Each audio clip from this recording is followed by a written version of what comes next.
Саламатсыздарбы? Бул ден соолукту текшерүү сабагынын видео түшүндүрмөсү. Аны мен Гүлзат Газиева алып барам. Биз бири-бирибиз менен көрүшкөндө саламатсыңбы, амансыңбы деген сөздөрдү көбүрөөк колдонобуз.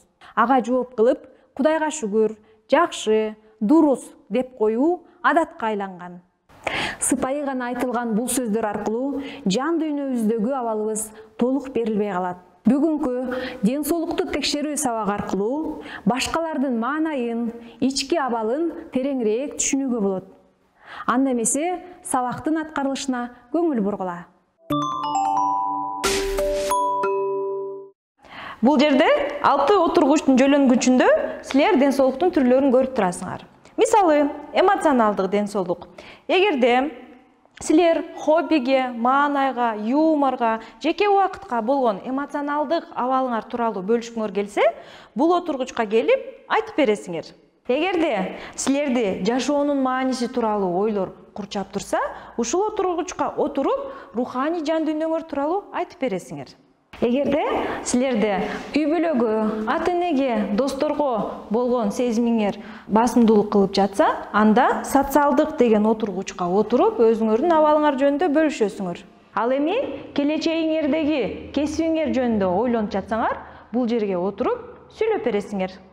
Азыр силерди азыктанууга, уктап чарчоону жазууга, кыймыл көнүгүүгө байланыштуу маана ээлеп турса, бул отургучка отуруп, өзүңөрдүн абалыңар жөнүндө бөлүшөсүңөр.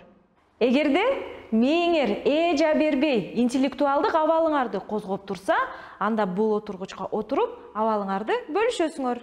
Алгач, бүгүнкү ал акыбалым жөнүндө мен силерге айтып, мисал келтирейин. Балдар, учурдагы мен өзүмдүн социалдык ден соолугум жөнүндө силерге айтып бергим келди. Бир жумадан бери жумушум көп болуп, ата-энем, туугандарым менен сүйлөшкөнү такыр колум тийбей жаткан. Мурда мен алар менен жай баракат сүйлөшүп, туугандарымдын абалын сурап, жаңылыктарды бөлүшчүмүн. Кече апамдын туулган күнү болуп, баардыгыбыз бир үйдө чогулуп, жылуу сөздөрдү айтып бири-бирибизге, азыр көңүлүм көтөрүлүп турат. Кана эми ким өзүнүн азыркы абалы жөнүндө айтып бергиси келет? Шер мырза.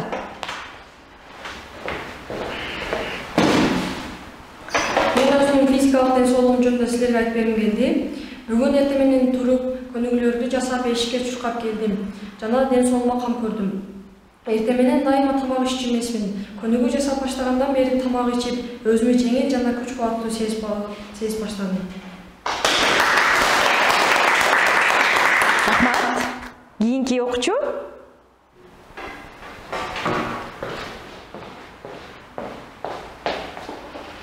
Мен болсо интеллектуалдык абалым жөнүндө айтып берейин. Роботтор жасоо үчүн курстарга катышып жүрөм. Азыркы кезде өзүм ойлонуштуруп жүргөн роботтун моделин түзүп жатам. Мени андан башка эч нерсе кызыктырбайт. Келесиң.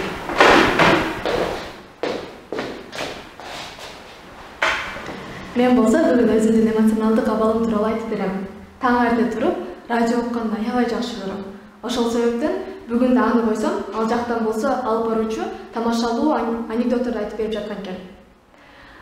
Ошентип менин күнүм аябай шаңдуу башталды. Андан соң автобуска отурдум. Автобуста болсо эки дос кеңири бири-бирине тамаша айтып келе жаткан экен. Аларды угуп, мен да күлүп келдим. Ошол себептен менин бүгүнкү маанайым аябай жакшы. Колдоп коебуз. Кийинки окуучу келеңиз. Мен акыркы кезде пандемияга байланыштуу жашоо жөнүндө ойлонуп баштадым. Мен мурун акча топтоп, бай болушту кыялданчумун. Азыркы учурда мага жан дүйнөнүн байлыгы көбүрөөк маанилүү болуп калды. Мен адамдарга жардам берип, адамгерчиликтүү болгум келип атат. Рахмат. Ким чыгат? Эл Аскар. Мен азырынча окуу жайын аяктап, өз кесибиме ээ боло элекмин. Бирок мен азыр чач таратыштын жардамчысы болуп иштеп жатам. Мурун мен жаш балдардын чачтарын тегизлеп үйрөнгөм. Кече күнү бир оңой чач жасалганын жасап, Устатыман алкыш алдым. Аткарган кызматыма да акысын төлөп берди. Мен буга кубанычтамын. Бул сабакта бири-бирибиздин алабалыбыз, маанайыбыз жөнүндө кененирээк билип алдык. Балдар, баарыңарга чоң рахмат.